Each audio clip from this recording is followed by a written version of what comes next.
नमस्कार दोस्तों, कैसे क्लासेस पर आप सभी का स्वागत करता हूं। तो हमारा जो चैप्टर चल रहा है वो है प्रकाश के बारे में पहले भी 2 क्लास हो चुकी है। अगर आपने वो क्लासें नहीं ली है तो वो क्लास अवश्य लिए, जिससे कि प्रकाश की थीम यानी प्रकाश का बेस आपको समझ में आए। तो उन 2 पिछली क्लासों में हमने प्रकाश के बारे में जाना था और जो दर्पण होते हैं, समतल दर्पण और गोलीय दर्पण, इनके बारे में अध्ययन किया था। तो आज हम जो गोलीय दर्पण है, अवतल दर्पण और उत्तल दर्पण, इनके क्या क्या उपयोग है हमारे दैनिक जीवन में, हम इसको कहाँ कहाँ उपयोग में लेते हैं, तो उनके बारे में देखते हैं। तो देखिए, हमारा जो टॉपिक है वो है अवतल दर्पण के उपयोग और उत्तल दर्पण के उपयोग। तो अवतल दर्पण के क्या क्या उपयोग है। अवतल दर्पण के उपयोग हम सीधे सीधे देखें तो हम जब नाई के पास जाते हैं यानी बालों की कटिंग करवाने जाते हैं तो वहाँ पे अवतल दर्पण लगा हुआ होता है। तो अवतल दर्पण देखिए शेविंग मिरर के रूप में, यानी जो हम नाई के पास होता है वो मिरर, वो कौन सा मिरर होता है, वो अवतल दर्पण होता है, अवतल मिरर होता है। तो उसमें क्या होता है कि जो उस मिरर के सामने हमको उस मिरर के पास में बैठाया जाता है, जिससे कि हमारी स्थिति फोकस और दूर के बीच में रहे, जिससे क्या है कि वो हमारे जो शक्ल है या इमेज है हमारी इमेज को क्या करता है, वो बड़ा कर देता है। अवतल दर्पण को क्या करता है, अगर समांतर किरणें आ रही है तो ये क्या करता है, उनको एक जगह कर देता है, तथा एक बिंदु से किरणें निकल रही है तो ये क्या करता है, उन किरणों को फैला देता है। तो ये हमारी जो इमेज है उस इमेज को भी फैला के बड़ा कर देता है। तो अवतल दर्पण का पहला उपयोग होगा शेविंग मिरर के रूप में। इसका सेकंड उपयोग देखें तो सर्च लाइट के रूप में, तथा गाड़ियों की हेडलाइट में। गाड़ियों की हेडलाइट में एक देखिए आप, छोटी सी लाइट होती है, तो ये दर्पण क्या करता है, उस लाइट को फैला के बहुत बड़े क्षेत्र में फैला देता है। तीसरा देखते हैं आँख, कान एवं गले के डॉक्टर के द्वारा उपयोग उपकरण में। यानी आप देखे होंगे जब भी आपकी आँख में कोई दिक्कत हो जाती है, कान में या गले में, तो जो डॉक्टर के पास दर्पण होता है वो एक दर्पण, वो कौन सा दर्पण होता है, वो होता है अवतल दर्पण। देखिए आप खुद ही एक बार अनुमान लगाइए कि अवतल दर्पण क्या करता है। अवतल दर्पण क्या करता है, वस्तुओं को बड़ी करके दिखा देता है। तो अगर ये बड़ी नहीं करता और हम देखिए, अगर मुंह में वस्तुओं को देखने के लिए इतना बड़ा दर्पण तो काम में ले नहीं सकते, वैसे दिखता भी नहीं है, तो हम क्या करते हैं, अवतल दर्पण की सहायता से उस गले में या आँख में जो भी दिक्कत है उनको आसानी से देख लेते हैं।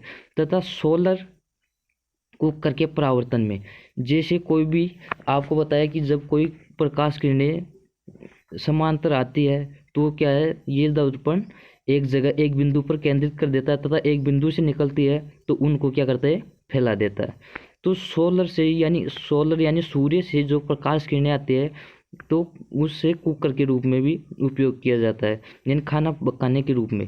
तो खाना कैसे पकाएंगे, तो क्या है कि भोजन होता है, जो भोजन के ऊपर क्या है, अवतल दर्पण की एक परत होती है, जिससे कि जो भी प्रकाश किरणें आती है वो यहाँ से इससे टकरा के एक बिंदु पर यानी भोजन पे गिरती है, जिससे भोजन पक जाता है। तो देखिए यह है अवतल दर्पण के उपयोग। सेकंड है उत्तल दर्पण के उपयोग। तो उत्तल दर्पण के उपयोग क्या क्या है। उत्तल दर्पण के उपयोग वाहनों के पश्चात दृश्य देखने के लिए। जब भी कोई आप गाड़ी बाइक देख लिए, बाइक के जो साइड में मिरर होता है, जो उसमें कौन सा दर्पण होता है, उसमें होता है उत्तल दर्पण। तो यह है दर्पणों के उपयोग। तो इन दर्पणों के उपयोग बहुत ही महत्वपूर्ण टॉपिक है, जहाँ से यहाँ के बराबर में आखिर बार बार यहाँ से प्रश्न पूछ लिया जाता है। नेक्स्ट जो टॉपिक है हमारा वो है गोलीय दर्पण के चिन्ह परिपाटी। यानी हम क्या है कि जो हमको बहुत सी एग्जामों में, रेलवे में, एसएससी में अक्सर जो प्रकाश है, प्रकाश वाले चैप्टर से आखिर एक न्यूमेरिकल पूछ लिया जाता है। तो उसमें न्यूमेरिकल हमको आता भी है, और लेकिन उसमें जो चिन्ह परिपाटी है उनका पता न होने के कारण वो प्रश्न हमारा गलत हो जाता है। तो ये देखिए आप ये कोई भी दर्पण है, ये क्या है, कोई भी दर्पण है, ये दर्पण है, तो दर्पण के बाईं ओर चलने पर हमारी जो दूरी होगी वो होगी ऋणात्मक, तथा दर्पण के दाईं ओर चलने पर हमारी दूरी होगी धनात्मक,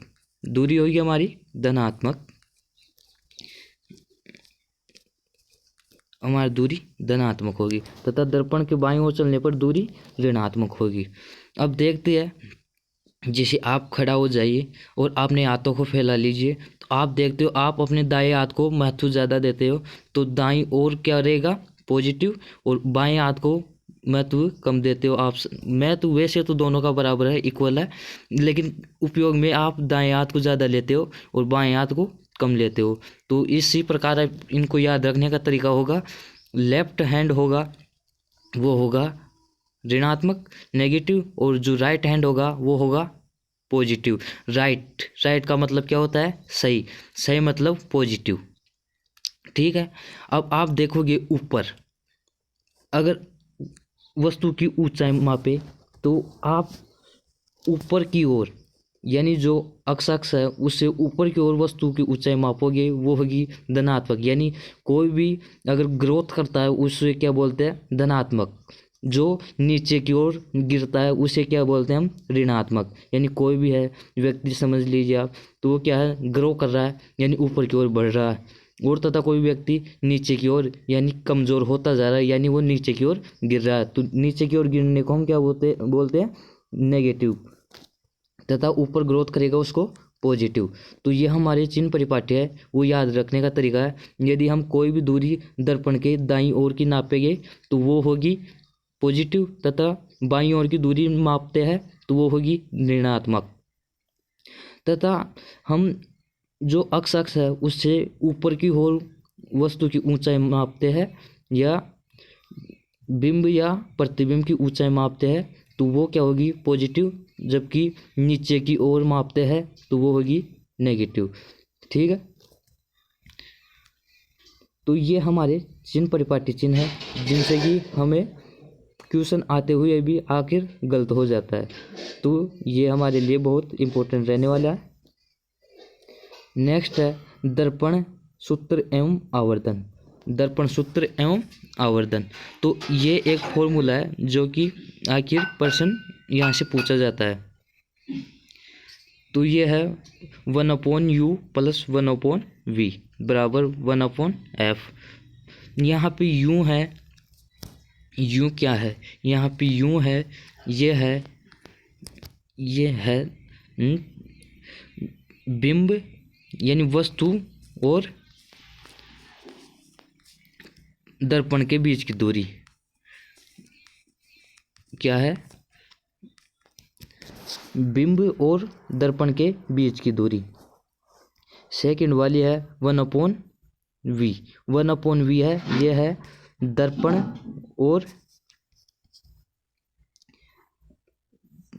दर्पण व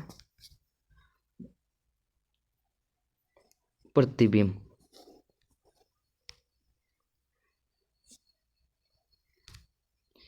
यानी जो u वाली दूरी लेंगे वो होगी दर्पण और बिंब के बीच की दूरी, तथा u होगी वो होगी दर्पण और प्रतिबिंब के बीच की दूरी।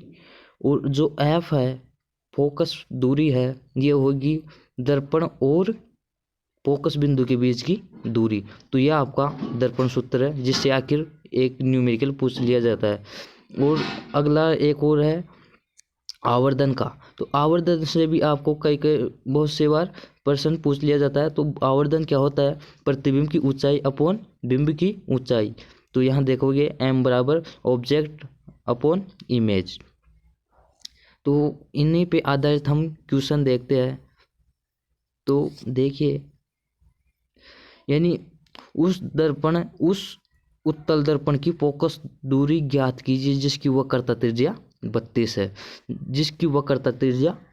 है। तो आपको पता होना चाहिए, एक रिलेशन है, वक्रता त्रिज्या c बराबर होता है r के, वक्रता त्रिज्या यानी त्रिज्या कोई जिस गोले का भाग है ये दर्पण उसका त्रिज्या के बराबर होता है। तो वक्रता त्रिज्या आपको पता होना चाहिए। वक्रता त्रिज्या है जो r है ये बराबर होगा 2f, यानी फोकस दूरी इसकी क्या होती है आधी। तो यहाँ पे वक्रता त्रिज्या है 32, तो फोकस दूरी क्या हो जाएगी 16। फोकस दूरी क्या होगी 16। ठीक है।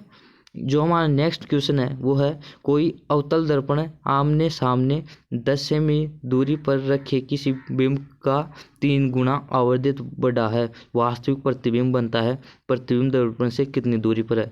देखिए वास्तविक बन रहा है तो वो क्या बनेगा उल्टा बनेगा। कैसा बनेगा उल्टा बनेगा। तथा देख एक और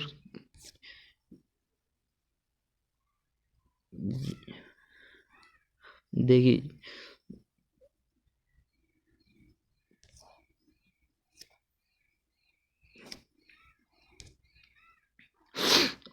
क्या बनेगा उल्टा बनेगा। तो ये किस दर्पण की बात कर रहा है अवतल दर्पण की।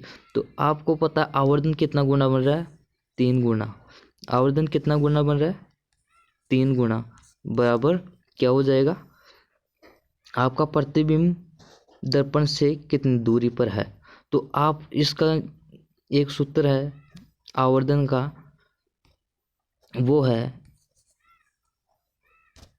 है m बराबर माइनस जो v है अपॉन u। ये एक आवर्धन का सूत्र भी है, तो ये आपको याद होना चाहिए। तो ये आवर्धन का सूत्र है, तो इसके उपयोग से हम इस प्रश्न को सोल्व करेंगे। देखिए जो ये दे रखा है आवर्धन कितना दे रखा है 3 गुना। आवर्धन कितना गुना दे रखा है 3 गुना। 3 गुना दे रखा है और वो क्या दे रखा है यहाँ पे 3 गुना है। और प्रतिबिंब की जो लंबाई है अवतल दर्पण के सामने है वो नहीं दे रखी है।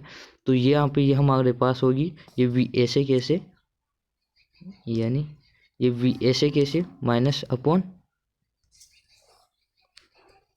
u कितना है 10। तो आप देखोगे अगर आप इसको सोल्व करते हो तो ये क्या होगा 30 बराबर माइनस का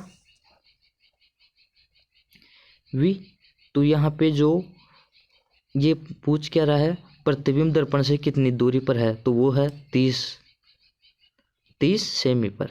तो दर्पण की इससे दूरी क्या होगी 30 सेमी। 30 सेमी ये आपका राइट आंसर। ठीक है। तो यहीं तक थी जो हमारा जो प्रकाश के बारे में हमने अध्ययन किया और दर्पण के बारे में अध्ययन किया, दर्पण के उपयोगों के बारे में देखा और दर्पण सूत्र के बारे में देखा, उन पर आधारित प्रश्न किया। तो ये दर्पण का जो प्रकाश है प्रकाश का एक पार्ट पूरा होता है। अब सेकंड पार्ट होगा वो होगा इसका जो है लेंस हो गए। तो वो टॉपिक एक बच रहा है इसका, और एक नेत्र दोष ये वाला टॉपिक बच रहा है। तो इनकी भी हम नेक्स्ट क्लास होगी जो हमारी इन पे होगी। तो जय हिंद साथियों, अगर आपको ये वीडियो अच्छी लगी पसंद आई है तो आप इसको लाइक करें तथा शेयर करें ताकि अन्य विद्यार्थी भी इस वीडियो को देखें तथा इससे कुछ लाभ ले सके। थैंक यू, धन्यवाद।